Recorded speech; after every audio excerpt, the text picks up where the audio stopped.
to you about the MacBook lineup. We are so proud of this lineup of notebooks. It is by far the best in the industry. The MacBook Air and the MacBook Pro each stand out in its respective area. And we have some really nice updates to each of them that I'm excited to tell you about. First, let's start with the MacBook Air. As you know, the MacBook Air has revolutionized the very idea of the modern notebook. With its all-aluminum enclosure, its incredible unibody architecture, it is a breakthrough, and everyone is trying to copy it. But they find it's not so easy. Our customers love how thin and light and capable this incredible consumer notebook is, and it has really changed the consumer notebook market. So we're going to update it with some really great features and updates. For example, the latest processors. We're now updating MacBook Air with the new generation, third generation Intel Core processors, otherwise known as Ivy Bridge. Depending on configurations, they can run up to 2 gigahertz of dual-core i7 speed. With Intel Turbo Boosting, they can get as high as 3.2 gigahertz. You can configure with up to 8 gigs of memory, and that's now faster memory, 1600 megahertz memory. And the integrated graphics that they run on are dramatically faster, up to 60% faster. It's a really nice speed increase. And as you know, the MacBook Air is built entirely around flash storage. And now you can put even more in it. You can put up to 512 gigabytes. That's half a terabyte of flash storage. And one of the reasons we use flash storage is it's so zippy and quick to launch your applications, to boot up your machine, to wake up from sleep. But now we're making it even faster. It's up to twice as fast as before. That's over 500 megabytes of read speed. I know some of you out there know what that means. Right? It is faster than any hard drive that we can put in a notebook today. We're also making the I/O faster on it. We're adding USB 3. And USB 3, it's really important because it's up to 10 times faster than USB 2. Now, other people started to add USB 3 into their products as well. And this is how they do it. So they'll have ports on there, maybe a USB 3 port, a USB 2 port, color code them so you can tell the difference. That's not how we do it. So here's the MacBook Air. As you know, the MacBook Air has a port on each side. Our customers like that. And we're going to have USB 3 as well as USB 2 support, so you don't have to think about it. You just use whatever port you want. And we're updating the FaceTime camera to the same camera technology that we have inside the MacBook Pro, FaceTime HD, 720p camera. So across the board, a lot of really nice updates. As you know, the MacBook Air comes in 11-inch and 13-inch size. So here are the configurations. Let me bring up the 11-inch first. Let me highlight some of the things that have changed. So it starts with the 1.7 gigahertz dual-core i5. There's more memory at the entry config. It's faster, as well as up to 4 gigabytes of memory. And we've got the integrated graphics now 60% faster. And of course, faster flash, faster USB. And the prices are $999 and $1099. That's $100 less expensive than before. And here are the 13-inch configurations. You see they start with a 1.8 gigahertz dual-core i5, faster memory, faster graphics, faster USB. And $1199 and $1499, both $100 less expensive than before. So that's the update to the MacBook Air. And best of all, start shipping today.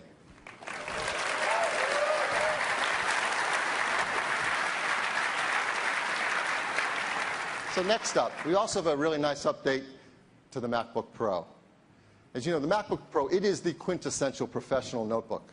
Our customers really care greatly about having the incredible speed for their video editing, their music editing, graphics and design and photography. And we're doing a lot of those same updates as well to the MacBook Pro.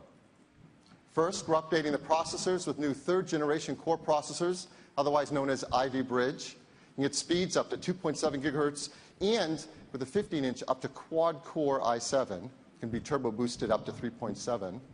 The memory is also faster, up to 1600 megahertz.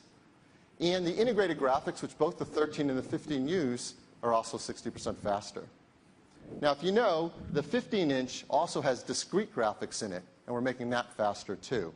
We've got a new generation NVIDIA GeForce GT 650M You probably know it as Kepler architecture graphics, depending on configuration, up to 1 gigabyte of memory in that.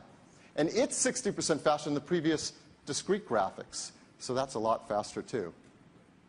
And as you might expect, we're also updating the I/O, so it's all USB 3 as well as USB 2. So it comes in a 13-inch and a 15-inch size. And let me show you those configurations. Here's the 13-inch. Highlight the changes. It starts with a 2.5 gigahertz dual-core i5. You can get 4 gigs or 8 gigs standard memory, faster integrated graphics, and of course, the faster USB as well, for the same $11.99 and $14.99. And here's the 15-inch and its configuration.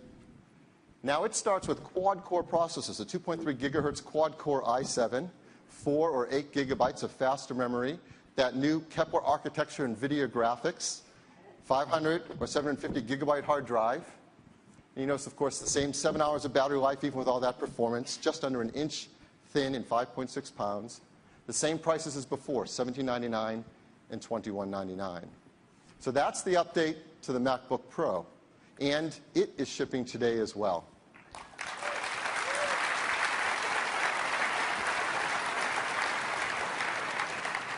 So across the board, MacBook Air, MacBook Pro, all updated today, all with faster processors, faster graphics, faster memory, faster storage, faster flash storage, faster USB 3. I mean, nobody turns over their entire line as quickly and completely as we do at Apple. And we're really proud of the engineering team and the work they do to do this quick so that you can get the exact product you need. So what's next? Let me make a little bit of room on the slide here.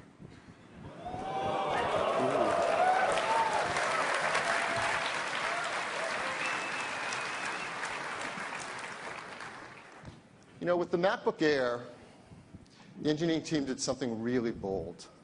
With the MacBook Air, they re-envisioned the consumer notebook. And they were aggressive in embracing new technologies, flash storage, wireless networking, and discarding legacy technologies that we could see trending out of the product line in the future, built-in optical drives, wired networking, things that eventually we could do without. And that enabled them to do something bold that really shook up the industry, created a new generation of consumer notebook. So we've been asking the team to think about what would make a next generation MacBook Pro. And it's a great question. Do I know the answer? Well, let me start by some of the key ideas. Right? You want a next generation MacBook Pro to have a killer new display. I do. Yeah. You want it to have an architecture built for the future. You want it to be radically thin and light. And of course, you want it to be bold and embrace the newest technologies and be willing to discard the old legacy things so you could make something unlike any other notebook that's been made to date. So would you like to see the next generation MacBook Pro? Well, let's show it to you now.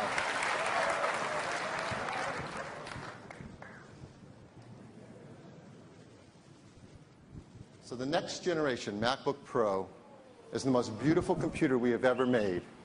Well, the first thing you're going to notice from the front, it's dominated by an amazing, magnificent new display. There's never been a notebook that is this gorgeous. But really, if you want to be shocked, let's turn it around to its side and see what it looks like from the side view.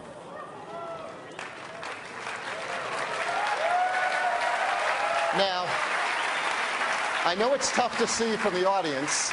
You know, the challenge, showing something so thin and light and small from so far away. But just to give you a little context, here's my finger next to it. Right? It's thinner than my finger. I mean, even with it closed it is, because that display is so radically thin. It is a true breakthrough in engineering. And there has never been a notebook this thin, this light, and this powerful for professional use. Let's bring it back around to the front. Don't worry, we're going to tell you all about it in just a minute. But we just have to enjoy for a second how incredible this is. So, close it up for now. And let me go up to the slides and tell you some more about this incredible product. So the new Next generation MacBook Pro is 0.71 inches thin. That is remarkable.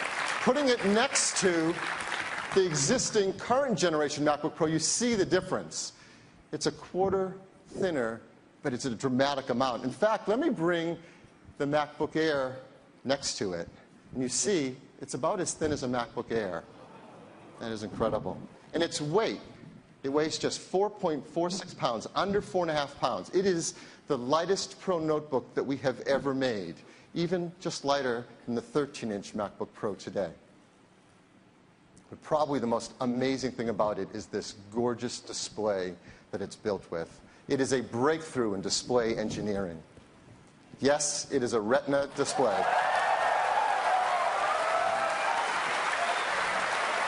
Which means the pixels on this display are so small that from a normal working distance, your Retina cannot discern those individual pixels. And to use it is absolutely stunning. It's 15.4 inches across, but its pixel density, are you all sitting down? Because this is really exciting. It is 2,880 pixels by 1,800. That's 4 times the number of pixels in the previous generation MacBook Pro display. Their density is 220 pixels per inch, and I know some of you are really smart out there and have already done the math. It's 5,184,000 pixels. That is the world's highest resolution notebook display. And yes.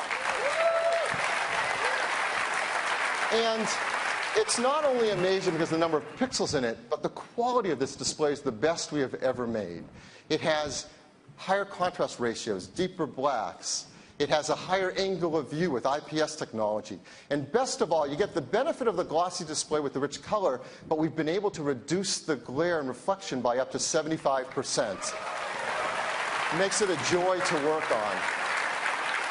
Now it ships with OS X Lion, but Lion has been updated to take full advantage of that Retina display. So everything you do on it can look really sharp and beautiful. So the applications we include with Lion, for example, mail. Mail's been updated, so reading your mail is like reading fine print. It's gorgeous. Safari's been updated. Surfing the web can be like experiencing magazine print quality. And many of the applications like iMovie and iPhoto have been updated. In iPhoto, when you're looking at thumbnail photos in the events view, you're going to see a clarity and level of detail you've never seen before in a display. It's gorgeous. And not only the included applications, but we're also updating our professional applications as well to take full advantage of the Retina display. We have a major update to Aperture, our professional photo application. And this is a breakthrough for a photographer. If you love working with photos, not only has the whole UI been updated in every element for the Retina display, but you're now looking at 4 times the resolution of your photos as you work on them. It is absolutely a breakthrough event for photography. And Final Cut Pro X is being updated for it as well. And this is remarkable. Because of the density of that Retina display, that video area you see up on the top right in Final Cut, that is 100% pixel for pixel 1080p HD video right there in that window. That means there are over 3 million pixels left over for your magnetic timeline, for your video bins, for your effects. And it also takes advantage of the amazing performance of this machine. You're going to be able to have up to 9 simultaneous streams of ProRes video or 4 simultaneous streams of uncompressed video. It is incredible performance. Now, applications do have to be updated to take advantage of this Retina display. If they aren't, we can pixel double them and make them the proper size, but they don't get the best effect until they do some extra work. So we've been working with some key developers to give them a look of this incredible machine and this amazing display, and they're doing some work that's phenomenal. Let me give you a couple examples. Adobe Photoshop. The great team at Adobe is doing amazing work on a version of Photoshop that will just be jaw-dropping. The resolution on that Retina display is just breakthrough. So if you like working with Photoshop, this is going to be an amazing experience. Autodesk is work on a new version of AutoCAD that takes advantage of the Retina display. And it allows a level of detailed work and design never possible in a notebook before. And if you think it's all